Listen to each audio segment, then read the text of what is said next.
Bonjour tout le monde. Alors, aujourd'hui, avec une nouvelle vidéo concernant le calcul à main T, avec la version 17 de Covadis. Bien sûr, le calcul à main T va se faire à partir des points topographiques, comme d'habitude, vous le savez déjà. Vous pouvez voir déjà la version 13. Donc, avec cette version 17, c'est un peu différent. On va voir comment faire le calcul avec l'assistant de Covadis. Voilà. Voilà. Donc on va faire le calcul avec l'assistant de Covadis. Sans oublier que dans cette version, il y a plusieurs méthodes pour faire le calcul. Pour voir, par exemple, à partir du nuage de points, à partir d'un objet. Donc, comme vous voyez, il y a plusieurs manières de faire. Donc, aujourd'hui, on ne va pas se focaliser sur ces méthodes-là, mais beaucoup plus sur la méthode la plus facile, en utilisant cet assistant qui va nous faciliter un peu le travail, et on va juste suivre les étapes à faire. Bien sûr, avec cette version 17, comme vous voyez, il y en a à partir de la première étape jusqu'à la dernière. On va suivre étape par étape ce qu'il y a lieu de faire. Donc on clique sur OK. Donc ici on a différents choix, tout dépend de notre cas et tout dépend les données qu'on a. Donc ici on a à partir du dessin courant, donc celui-là, on va utiliser ces points topographiques là pour faire le calcul. Et ça c'est la première méthode. La deuxième consiste à choisir un fichier externe pour faire le calcul. Je vais choisir n'importe quel fichier, celui-là ou n'importe. On va importer un fichier de points topographiques extérieur et non pas sur le dessin lui-même.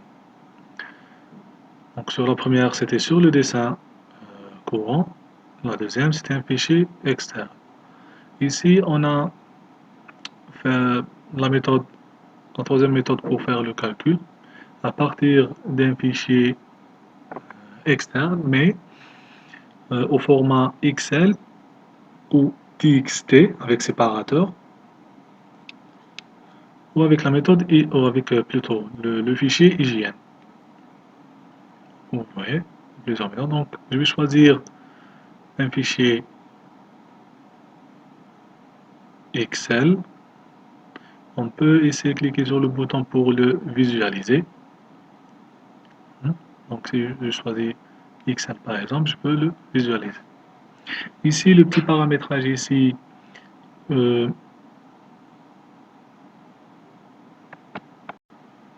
je vais ouvrir un fichier Excel pour vous expliquer un peu le paramétrage du fichier. Voilà. Donc ici, comme vous voyez, l'Excel contient des feuilles et le paramétrage de ces feuilles-là pour la sélection se fait dans ce bouton-là. Donc ici, on a un nombre des lignes sur Excel qui représente tout simplement les points topographiques ou le nombre des points topographiques. Je vais faire, titre d'exemple, 200 points. Donc, du premier jusqu'à 200 points. Donc ici, sur les colonnes, comme vous voyez, on a le X, Y et Z. Donc, je peux paramétrer ces cases-là par rapport aux données de fichiers ou de l'organisation du fichier Excel. Donc ici, à titre d'exemple, je vais remplir ces cases A, B et C. Voilà, rapidement. Un grillage et tout, je vais les coloriser rapidement. Voilà. Donc, j'ai les valeurs X, Y et Z. Sur les colonnes, A, B et C. Je vais reproduire la même chose. Donc je vais changer un peu les valeurs. Donc pour la valeur des x, je vais choisir la colonne B. Voilà, sur Excel, donc ça va être les valeurs de B. Et pour le Y, ça va être les valeurs de la colonne en A. Donc dans notre cas, je vais choisir des points topographiques. Donc je vais choisir dessin courant. Je clique sur suivant et ici j'ai alors les entités et les calques des points topographiques. Donc les calques c'est le calque de TopoGIS et pour les entités des points c'est TC points. Donc j'ai plus que 2000 points sur mon fichier et voilà la valeur des points pris en compte. Donc maintenant le calcul va se faire automatique. Comme je pourrais choisir manuellement mes points topographiques. Si je voudrais restreindre le nombre des points topographiques. Donc ici j'ai un paramétrage, je vais en parler plus tard. Ok. Donc ça c'était concernant les calques, les entités de points topographiques. Voilà. Donc je clique sur suivant. Donc ici on a le choix des objets linéaires, comme vous voyez. Donc le choix peut se faire d'une manière manuelle ou automatique. Bien sûr sur le dessin lui-même. Donc on a des entités, des objets linéaires, que ce soit polyline, polyline 3D ou des polylines allégés.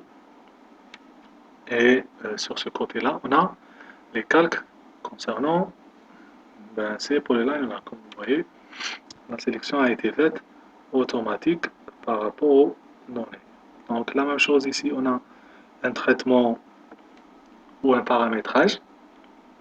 On va pas parler là-dessus.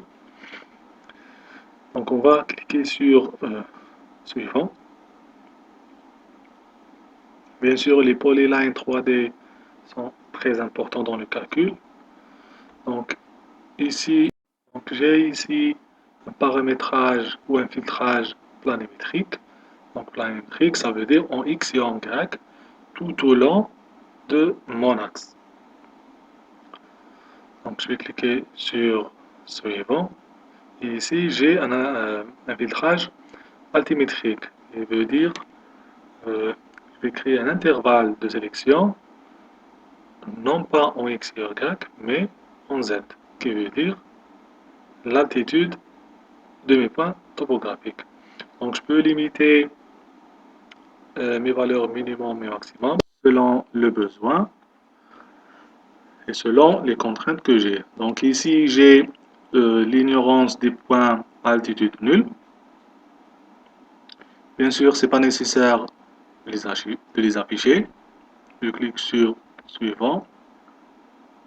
Et au niveau de cette étape-là, j'ai le nombre de points sélectionnés.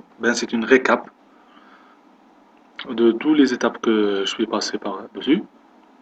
Donc j'ai les points topographiques sélectionnés, les points d'altitude Z0, qu'on a déjà expliqué. On a le nombre de points à éliminer par filtrage altimétrique, les altitudes max et min,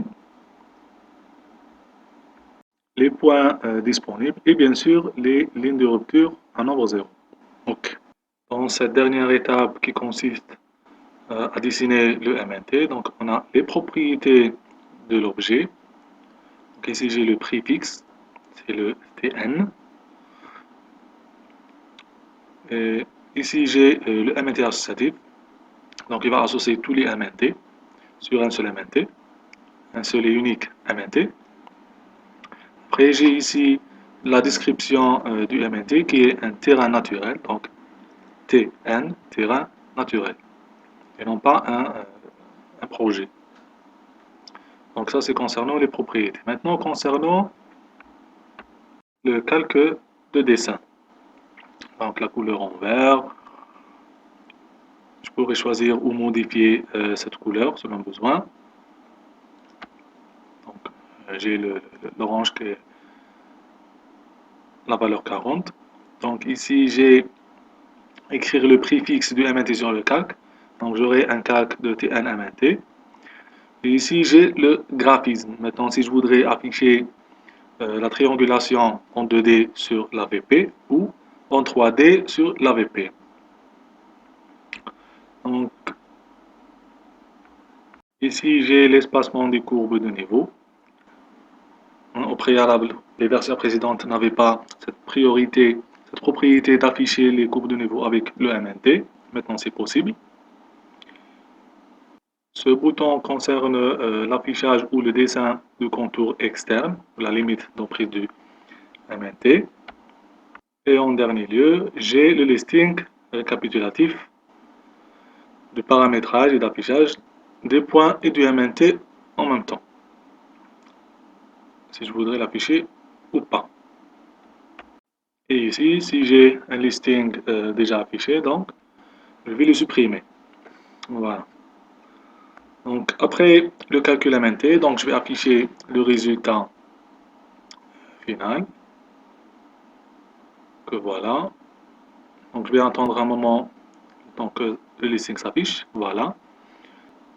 Je vais afficher mon MNT et voilà le MNT final. Donc comme vous voyez,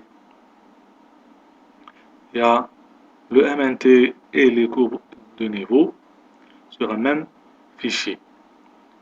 Donc j'ai simplifié au maximum le calcul et la manière de calculer le MNT avec l'assistant. J'espère que ça vous a plu et à la prochaine.